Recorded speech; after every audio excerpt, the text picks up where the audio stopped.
কপিল বৰঠাকুৰ দেৱৰ এজনেই ল'ৰা, শিল্পীৰ জগতত তেওঁ আছিল ৰজা।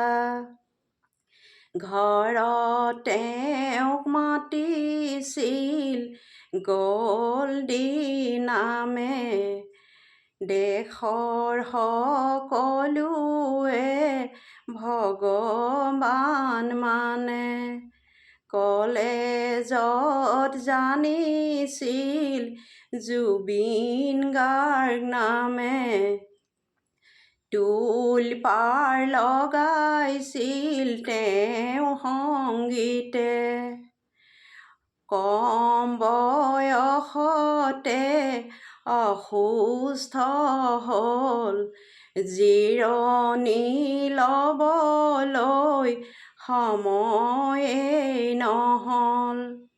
গৰিমা আছিলে তেওঁৰেই পত্নী, ৰূপে গুণে আছিল অতি সুন্দৰী। ছিংগাপুৰত আছিল ফেষ্টিভেল অসম, গাৰ্গলৈ আছিলে সাদৰ নিমন্ত্ৰণ। অসুস্থ দেহাৰে উৰা মাৰিলে, ছিংগাপুৰত গৈ সাগৰ সাঁতুৰিল। নিয়তিৰ কুদৃষ্টি তেওঁ গাত লাগে, অচেতন হৈ তেওঁ বাগৰি পৰে। লগত থকা সবে শুশ্ৰূষা কৰে, চিকিৎসাৰ কাৰণে মেডিকেল নিয়ে।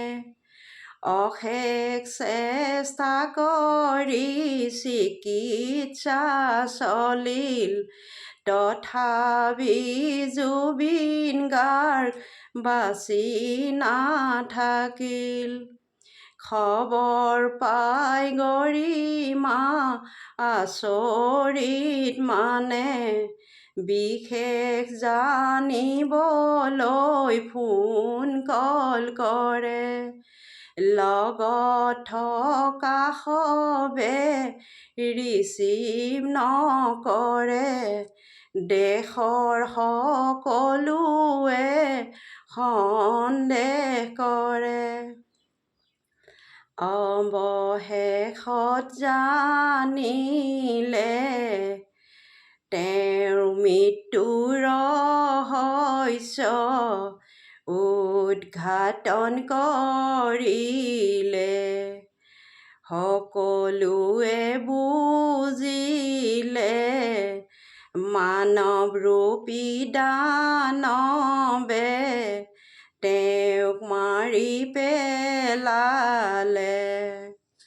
এনেকৈয়ে গুচি গ'ল গোটেই ধৰণীতে,